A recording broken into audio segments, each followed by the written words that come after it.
Welcome to Evil Done Badly, the worst true crime podcast on the internet. Before we get started here, I'd just like to say, I love Ouija boards. I have like 8 of them. Do they freak me out? Well, holy shit. I wish they would do something and freak me out. Do I think they work? Probably not. I don't think so. They definitely don't work for me, at least. I can't get them to say anything or conjure any spirits to save my fucking life. I just enjoy telling people I like them and have a bunch of them and watching their reactions. Most of the time, these people just look at me like I'm an idiot, and I'm fine with that. I mean, let's face it, anybody I'm talking to is probably already looking at me like I'm an idiot, so it's not a big stretch. Either way, I like owning all my Ouija boards, no matter how useless they are. But in these 2 stories I'm about to regale you with here today, some people did find uses for them, and, well, the results were quite tragic. Do I blame the boards for that? No. I blame the cunts using them. I don't believe that you could use an argument such as, "Wasn't my fault, Your Honor. The Ouija told me to expose myself to those school children." I don't think you could use that as a viable defense in a court of law. And, good luck with that, you sicko. So before we hop into these stories of Ouija weirdness, grab a beverage, hold on to your arse, and let's hear the theme song.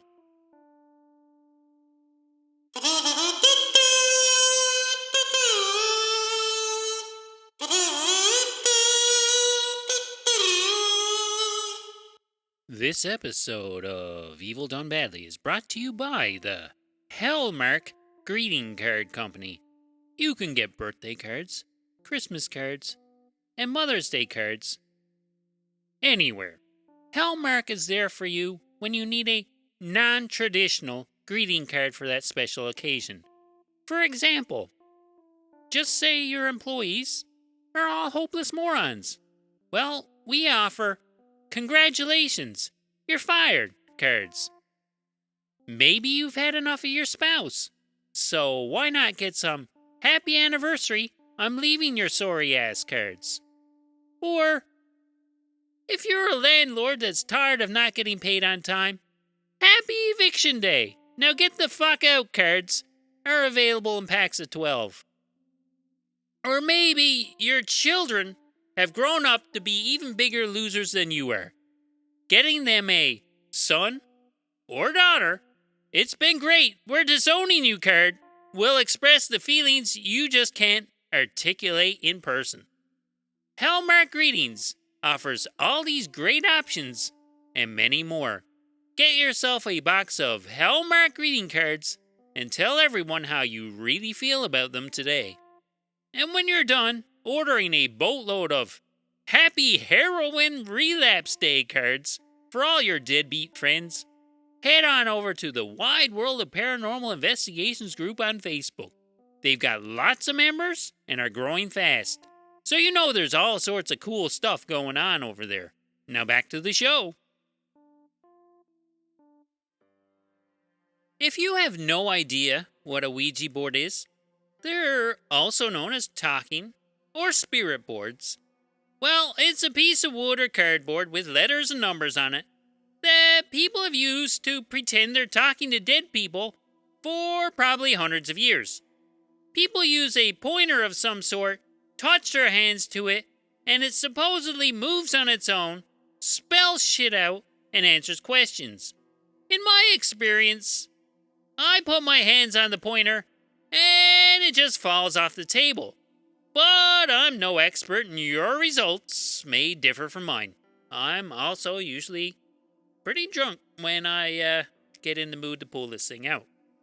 Whether you consider it horse shit or not, Ouija has been effective and popular enough to aggravate Christians' sensibilities for ages, and they've since labeled it demonic. And according to some religions, it can even lead to demon possession. I've seen no real evidence of either of those things happening, but I do enjoy the stories about them.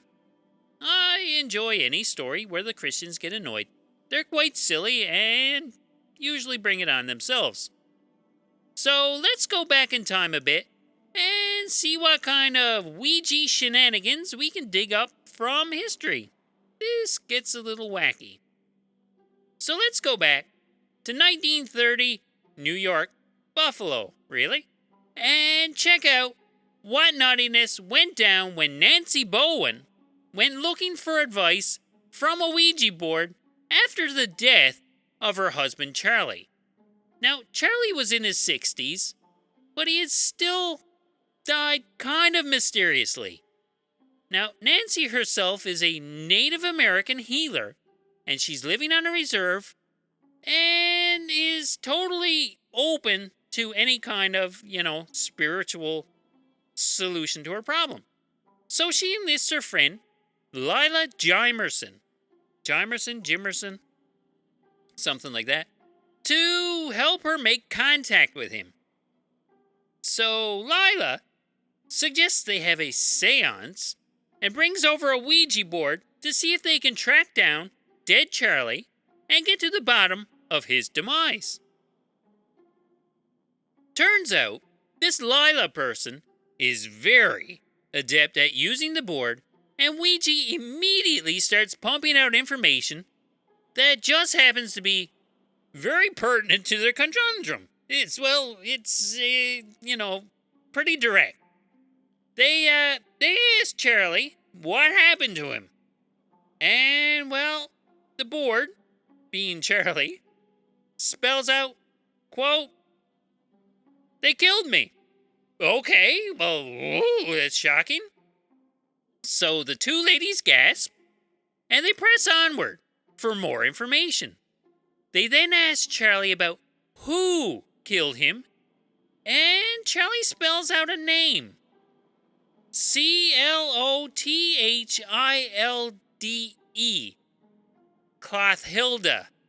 Or something. It's very peculiar. And that's a first name. So it was Clothilde, last name Marchand. So Nancy is wondering who this Clothilde person is. And she finds his name a little strange, and it's just like, where the fuck did that come from? So they go back to the board, and they dig a little deeper. And not only does the board give them the name of Clothilde Marchand, it gives them a street address in Buffalo and a physical description of Clothilde herself, right down to her being tiny, funny looking, and having missing teeth. Okay, all right. This board knows what it's doing. So Nancy is dumbfounded with this new information and has no idea how to react. And then soon after, the letters start coming in the mail. One letter went on to say that this Clothilde person was a witch who had put a hex on her husband. And another said that Nancy had better watch herself because she would be next. Holy crap! This is terrifying. So, the board knows that this Clothilde person is pure evil and killed her husband. And whoever's sending these letters is, crazy as well. And now they're threatening Nancy's own well-being. So, Jesus Christ. Bonkers. So Nancy is not about to sit around and wait to be a victim of this witch's spell like her husband. She was going to go on the offensive. So on March 7th, 1930, she shows up in Buffalo on the Marchand's doorstep and knocks on the door. So Clothilde comes out, and when she comes out, she opens the door, and there's a dumpy 66-year-old Native American woman yelling at her about being a witch who killed her husband. She has no idea what's going on and is probably saying to herself, Well, what the fuck is going on here? Or whatever the 1930s equivalent of what the fuck is going on here is. And while Clothilda is standing there and staring at the nut job at her door, well, Nancy pulls out a hammer and begins pummeling her with it. When she was done beating Clothilda, she stuffed a chloroform-soaked rag down her throat. Huh? So she really did the job on poor Clothilda here. And when Clothilda's son comes home, little Henry, he comes home from school later that day, and his poor mother is lying there dead and bloodied at the bottom of the stairs. And at first appearance, it looks like Clothilda has died from a fall down the stairs. But once they take a good look at the body, and they smell the chloroform, things are looking a little bit more ominous, and they don't seem quite as accidental anymore. So the police go poking around and learn that a couple of native women were in the neighborhood earlier that day. And, these native women might be worth looking into. They interview the husband, Henry Sr., and ask him if there was any reason to think that the natives might want to harm his wife. And, well, startlingly enough, he says something to the effect of, "Yep, there sure is. These natives could be out after my wife." And they look at him like he's nuts. And he follows this up with, "Look into this Lila Jimerson person over on the reserve." And they say, why do you think she's up to something? Well, see, it's like this. She's in love with me. She finds me irresistible, but I have absolutely no interest in her. Well, okay, so she's in love with him and it's unrequited, okay, but is that really reason to think this Lila Jamerson person killed my wife? Yeah, okay, yeah, probably it is. And this seems pretty convenient. So later that night, they take both Lila and Nancy into custody and charge them with murder. Okay? So what about the Ouija board in this case? Shouldn't the Ouija board be on trial here too? I blame the Ouija. It's a tool of the devil. Well, not really. See, Lila here was indeed in love with Henry. Yup, just like Henry said.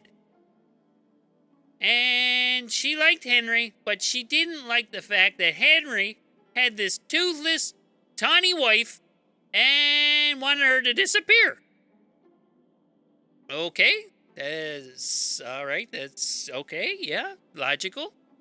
And then Nancy Bowen comes along and is conveniently wondering what happened to her dead husband.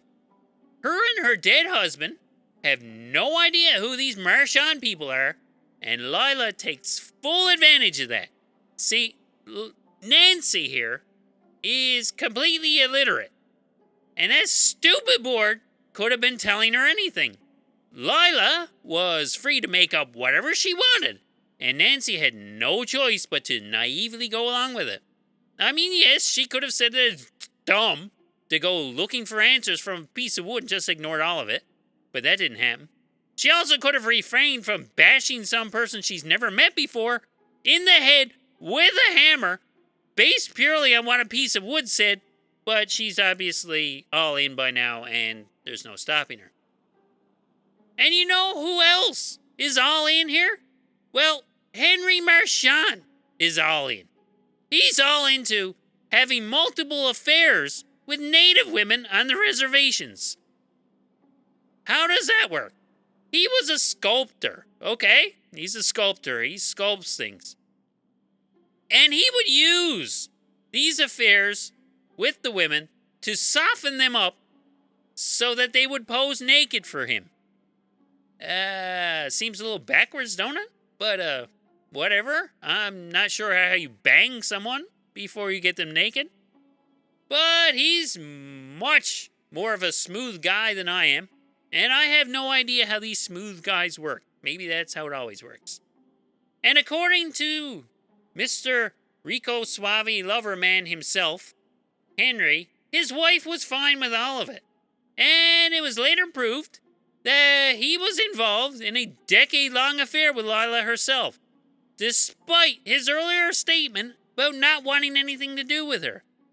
So his wife, according to him, was fine with it. Now that she's dead, she's not there to say her side of the story at all, so I'm not sure I trust this guy.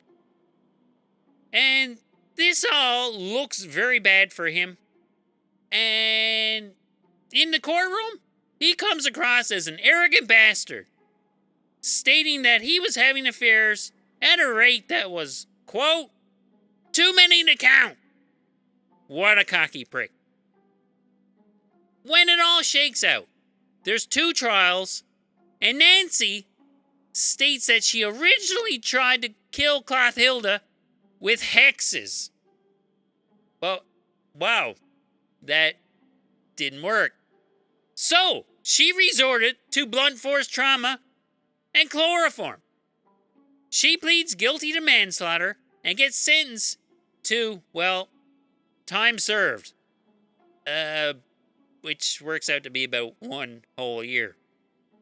So now she's free to go. Now, back to Lila. Lila pleads that she had nothing to do with the murder and sells Henry right down the river as the puppet master. She gets acquitted during the second trial and is a free woman. She gets away with orchestrating the killing of an innocent woman, but she doesn't get to live happily ever after with super sexy Henry Marchand. I mean, she did throw him under the bus pretty hard after all, so that's a little bit much. You're probably not coming back from that. Your relationship is fucked. Henry himself was such an asshole. In the first trial, he was told to stay home during the second one. He was never charged with anything, and he moved to Albany. Now, 53-year-old Henry then went on to marry his dead wife's 18-year-old niece. Boy, he sure got what was coming to him. What a cunt. Since news was much harder to come by in the 1930s than it is now, this story became known as the scandal of the century. I mean, there were no Kardashians or Honey Boo Boos back then, so this murder was pretty wild. And the funniest thing that came out of it was the paper's descriptions of these 2 idiots. Now, Nancy Bowen herself was dubbed the Hex Woman and described as sinister, stooped, and withered. Yep. Sounds attractive, all right. But that's nothing compared to what they said about Lila Jimerson. Now, Jimerson was known as the Red Lila and described as sallow, flat-chested, scraggle-haired, and toothless. Pretty flattering, ain't it? If you tweeted that about somebody today, you'd probably be sued into oblivion. So that's fucked up, and it's hilarious. I mean, I'm sure there was a bit of racism in that going on in there, but that's definitely not the funny part. Now, let's see how that compares to this also fucked up story. This second Ouija tale. It's a bit more modern and has a bit less witchcraft in it, but it has just as much crazy.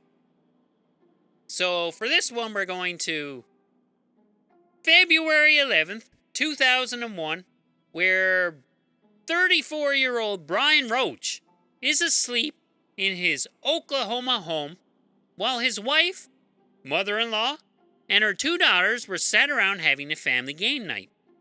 Now, the mother-in-law, Carol Sue Elvaker, is a God-fearing woman and only plays wholesome games.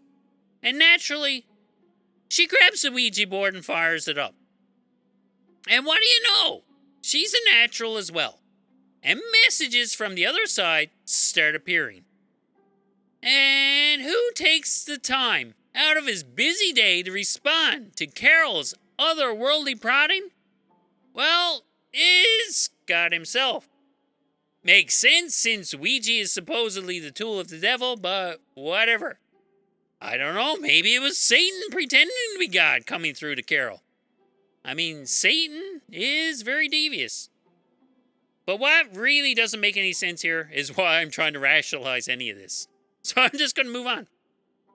So God speaks to Carol through the Ouija board. Well, go with that. And what pious words did the Lord have for righteous old Carol? Well, he told Carol that Brian Roach, quote, was evil. And according to Carol, quote, God told me to kill him. Yep, that's just the sort of thing God is likely to say. Sounds about right. I mean, you don't argue when God tells you to do something through a Ouija board. I mean, you don't want to burn in hell for eternity due to your insubordination, do ya, you heathen? So, old Carol does not want to burn in hell for eternity. She's anything but a heathen. So, old Carol here, I mean, she's 53 here, and I'm calling that old. Now, she goes and grabs a knife and hunts down Brian with it. He's not hard to catch because he's sleeping.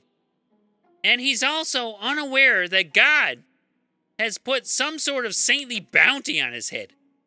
Carol stabs him once. And then, while Brian lays there bleeding, she unsuccessfully attempts to stab the 10-year-old girl, claiming God had dubbed her evil as well. So, things got a little off the chain here. They go a little crazy. Brian was still just laying there bleeding when his wife Tammy Sue comes to his rescue. She comes to his aid by taking the knife from Carol and hiding it somewhere in the house. Okay, that's not actually that helpful. She further ensures Brian's safety by rustling the kids and her mother off into the car and, well, taking off down the highway. So, yes, they've abandoned poor Brian, and they're barreling down the highway with crazy Carol at the wheel. Carol decides that she's not content with 2 attempted murders in this one night, so she tries to wrap the car around a sign pole in an effort to kill everyone on board. Now, when the car comes to a stop, Carol has seriously damaged her ankles and makes it difficult to walk. But the other 3, well, they're pretty much okay.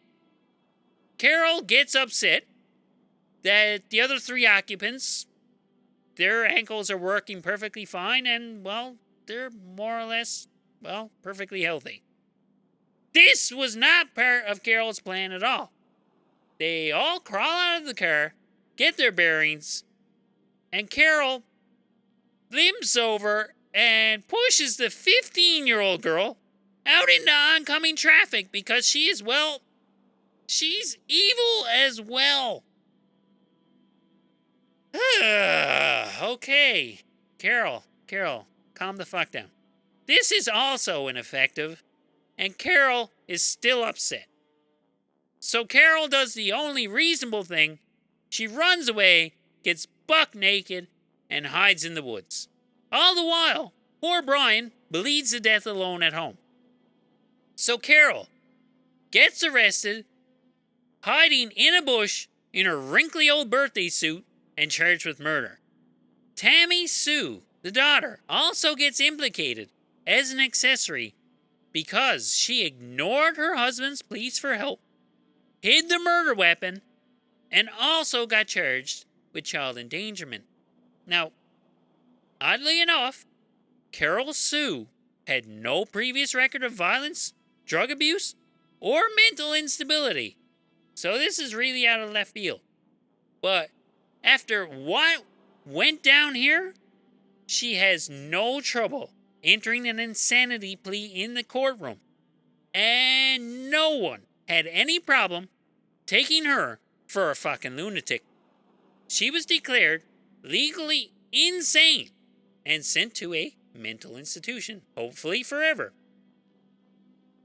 Now, this confuses things a bit, and since Carol was found to be not criminally liable for Brian's death, that also meant, by some backwards logic, that Tammy Sue couldn't be charged with being an accessory to Carol's fatal outburst. She could, however, be charged with child endangerment and served a year in prison. And from what I can tell, God himself got off scot-free for his part in the murder. Sneaky little cunt. He'll get what's coming to him. Wow! That's 2 nutty stories that involve dead people and Ouija boards. I was hoping they would have a bit more of a paranormal angle to them, but I couldn't find any legitimate true crime stories in which someone actually communes with the dead or gets possessed by a demon. So you have to make do with these 2 murder stories that just happen to involve Ouija boards and crazy old women. I thought they were pretty fascinating. And there you have it. Another crappy episode of the worst true crime podcast ever. Evil Done Badly is over and done with. This one almost didn't get made because, well, I was very busy doing important things such as playing Diablo 4, which I'm totally enjoying. It's fantastic. It's great. It's, yeah. I can't say enough good things about it. But this is not a tech gamer podcast, so moving on. Diablo 4 is great, though. If you would like to reach out and suggest future episode topics, we can be reached on Twitter or Instagram at EvilDoneBadly or by email at evildonebadly@gmail.com. And if you would like to support the show, you can always check out the Evil Done Badly True Crime Compendium Volume 1 book over on Amazon. It's available for free on Kindle Unlimited or available to purchase as an ebook or paperback. So thanks for listening. My name is Dick, and I hope to see you back here next time. Bye-bye.